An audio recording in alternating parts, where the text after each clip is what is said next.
Welcome to the Global Gaming Business Podcast, the industry's first and longest running podcast, now in our 17th year. I'm Roger Gross, the publisher of GGB, and this week we sit down with Jacqueline Grace, the Vice President and General Manager of the Tropicana in Atlantic City, on her first 2 years in charge and what she envisions for the summer.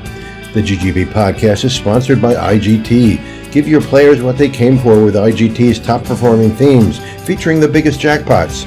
IGT's wide area progressives draw a crowd on every casino floor. Visit IGT.com for more information. Welcome to the Global Gaming Business Podcast. Our guest today is Jacqueline Grace, the General Manager of the Tropicana in Atlantic City. Jackie, it's great to see you. We had such a great time last summer when we saw each other at the reopening of Boogie Nights, and I'm really glad that we could get together here.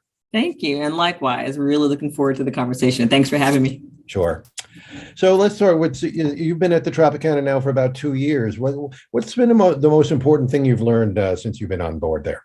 You know, my first 2 years at the Tropicana have been dynamic, to say the least. For sure. You know, I started shortly after the Eldorado and Caesars merger, right? And smack dab in the midst of a pandemic. So there have been lots of complexities in addition to managing an already complex operation, all along the way.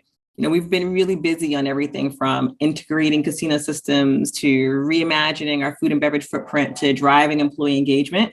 You know, that said, it has also been really fun. And if I had to, identify like one of the most important things I've learned, it really is about the pride of this Tropicana team, right? This team has lived through a lot, between the ebbs and flows of the market of Atlantic City and then of Tropicana in particular. We celebrated our 40-year anniversary back in November, and we had 54 day one team members. And that's a big number in my mind, like 54 people who were here when the doors opened, and quite a few, not so far behind them. And what I really learned, what was most important, is how passionate and dedicated this team is to the Tropicana. It really, people often use the word family to describe it, and it really is that. And so as you think about all of the things and challenges that we've navigated over the last 2 years, I think we were able to do so as well as we did because of the pride, the dedication, and the commitment of the team. So I'm grateful to be here. That's true. And Tropicana has such a great history. And the leaders of the Tropicana went on to become really, leaders in corporate gaming, people like Jack Galloway, Virginia McDowell, Jim Perry. I mean, the list goes on and on. So, the history of the Tropicana is really a rich history in terms of leadership. Absolutely. So you had the disadvantage of starting during the pandemic. How difficult was it for you to kind of navigate your way out of that? Yeah. So it was indeed a bit challenging to start, at a property during the pandemic. And here's what I'll say. The easy part, and I'm putting air quotes around easy. Right. The easy part was kind of implementing all of the health and safety protocols that were required at the time, right? Now, again, by no means was that easy work. There was a lot of heavy lifting involved, but the team did a fantastic job with prioritizing the health and safety of our guests and, of their fellow team members. So I'm particularly proud of that. The more difficult work in my mind was navigating through and managing the morale, right, of the team. So given the impact on people's personal lives, everybody was affected in one way or another outside of work, as well as the impact on the business and seeing the volumes be what they were or not, if you will. It all felt heavy at times. So that said, I really focused on two things, and trying to get the message out to the team about two things, like control what you can control, and then practicing gratitude. And I think that went a long way with helping us ride that wave and then come through on the other side, a stronger and even more resilient team. Sure. No question about it. So another leader I didn't mention in that intro there was Dennis Gomes. Dennis was a mentor to me as well as many other people in the industry. One of the things he did at the Tropicana when he was leading the Tropicana was to build a quarter. So the retail and the dining and entertainment section of the hotel. How important is that to the success of the Tropicana? The quarter is incredibly important to the success of the property. So, what makes the Tropicana particularly special is that we indeed have something for everyone, right? With over 15 restaurants, 20 shops, 15 bars and lounges between the quarter and the property. There's so much variety here. And the lion's share of those options are really located at the quarter.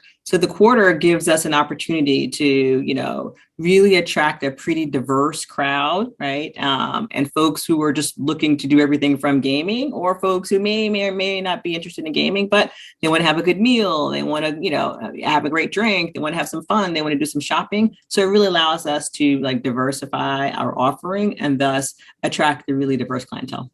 Sure. So you just announced a bunch of new food and beverage outlets and entertainment outlets. How are they going to fit into your current mix? Yeah. So, we're so excited about the new food and beverage concepts. The additions are, part of the Caesars Entertainment commitment to invest $400 million, right, into its Atlantic City resorts by 2023. And so, building on the Tropicana success over the last 4 decades, we are really thrilled, to expand our offerings. And we are offering and introducing an unparalleled 8 new concepts throughout the rest of the year. So, kind of going through them. Wild Honey Smokehouse and Tavern is meant to be like a barbecue restaurant, which is great because I think we had a big opportunity. If you think about the Atlantic City food scene, a big opportunity to introduce barbecue here. Asu Japanese Tavern is a modern, Japanese tavern experience and is going to reopen in the space that was formerly occupied by Okachi. So very similar menu, very similar experience. Lots of people loved that. And so happy to bring that back. Introducing a Hash House A Go-Go, which is really twisted farm food and really fun crafted cocktails. Hash House does really well for us in Las Vegas, and think it's going to do the same here in Atlantic City. Purple Zebra is going to be a daiquiri bar that is located right off the boardwalk. So if you're on the beach or walking down a boardwalk, great way to make a pit stop and get an amazing, refreshing frozen drink. Gin Ricky's is going to be in the quarter, and that will be a kind of live music sing-along bar. So another really fun entertainment concept. And then the Roy Social Hall also in the quarter. Think about it as a beer garden, kind of meets adult rec room, right? Like adult participatory game. So really a really unique concept of something that I think will be destinational and attract folks to the Tropicana. And then the last 2, taking Il Verde, which, as we know, is ranked as one of our top overall restaurants, in Atlantic City, according to OpenTable, and has, fan favorites, if you will, and then moving it to a great location that has oceanfront views and a bigger space so we can accommodate more people, and then backfilling Il Verde with Hawthorne and Cork, which will be, an intimate, small, bar and lounge, which will focus on craft cocktails. So you put all of that stuff together, and really excited to be able to introduce really new concepts and refresh our food and beverage footprint. Sure. Yeah. It sounds like they're going to be a great addition to your current lineup. Do you have a buffet anymore? Hash House A Go-Go is going to go into where the buffet space was located. Okay. Yep. And that's kind of a buffet type of style anyway. There's so many options on that menu. It's definitely large portion sizes. I'll tell you that. Piles of food, that's for sure. Piles of food. You won't leave hungry. No. So how about the rooms and suites? Has attention been paid to them?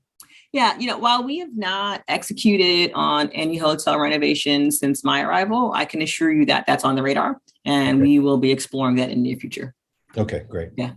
A couple of years ago, you also bought the Chelsea, which was a boutique hotel down the boardwalk, a couple of blocks there, well, 1 block really.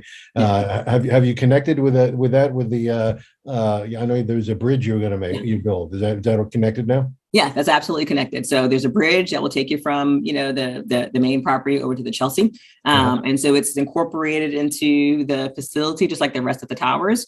When I think about the Chelsea, I really think it's an opportunity to be in Atlantic City, yet feel as if you're away from it all, if you really want to be, right, so to speak. So with the Chelsea Tower, we also have the Chelsea 5 Gastropub as a great dining option. Then there's the Chelsea Spa and the pool as also options for rest and relaxation. So you could feasibly stay at the Chelsea and have an entire experience there without leaving. Sure. I mean, that's a great rooftop pool, and one of my favorite breakfast places in town is Gilchrist. So yes. Love the blueberry pancakes. Yes, you've got that all covered for sure. So, what's the status of the sportsbook? I know it's changed to Caesars now. Has that been relocated or upgraded at all? No, Sportsbook is exactly where it was before. And the Sportsbook was relatively new for all intents and purposes. Right. So it's really a really fantastic spot. And it's doing amazing, better than ever. March Madness was really strong. And, we continue to see, really great visitation to the Sportsbook. So, we continue to be happy with that space. Right. Non-stop thrills meet massive jackpots. IGT's wide area progressives draw a crowd on every floor with the well-known brands like Wheel of Fortune slots and Megabucks. IGT's newest game, Money Mania, is based off player favorites Cleopatra and Pharaoh's Fortune. Money Mania brings the excitement with a fast-hitting wide area progressive jackpot. Give your players what they came for with the top-performing themes featuring the biggest jackpots. Visit IGT.com for more details. So I mentioned Boogie Nights. How do you work with my friend Dave Pena to make that the success that it is? I mean, it's so exciting. It's everybody has fun when they're in that space. Oh, I love Boogie Nights so much. It makes me so happy. And Dave Pena really is a great partner. He's creative. He has wonderful ideas, and he's consistently focusing on doing things bigger and better. So it's wonderful to work with Pena, and we do look forward to that continued partnership with him. And he does have a lot of energy, that's for sure. Oh, lots of energy and lots of ideas. He hasn't been an idea he doesn't like, but we love that because he keeps us on our toes and keeps thinking about ways we can do things different and better. So it's really great. So how about other entertainment options at the property? Yeah, that's the beauty of the quarter, right? We're talking about all the different options of the quarter, nightclubs and lounges such as Anthem and Kiss Kiss and Planet Rose are fan favorites. We also have the Tropicana showroom, right? Where, entertainment is back and in full swing. So there really is something to do for everyone from an entertainment perspective at the Tropicana. Sure. And that's one of the best showrooms in town, I think. It seats so many people, but it's still kind of intimate at the same time. Yeah. And I love, I've been to several boxing matches there and it's great for entertainment, but it's also great for those sporting events. Yeah. That's exactly right. We've had some of those sporting events, Ring of Combat. We had one towards the end of last year in the fall. We have some more coming up this year. So, if you like those types of sporting events, we'll have those there. And, we've had great shows in that space since reopening the showroom after COVID, including the likes of Babyface and Slash. And, we have more of the same coming up this year. So we have the Masked Singer coming up, Mike Epps, which just recently announced, Alice Cooper, and we'll continue to source, different acts for the room as the year progresses. Yeah, that sounds like a great lineup just to begin with. So I'm looking forward to see what else you get in there. Yeah. So the Tropicana also has some great meeting and convention space. I mean, you've got some big ballrooms and nice, comfortable meeting rooms. How's that? Is that coming back now? It is. And we're thrilled to see that. So, really kind of the earlier part of the year, we started seeing more groups coming back. And so, it's nice to have the property, full on the midweek, right, of groups and conventions, and as well on the weekend. So it's definitely coming back, and we're starting to see that gain even more traction as the year progresses.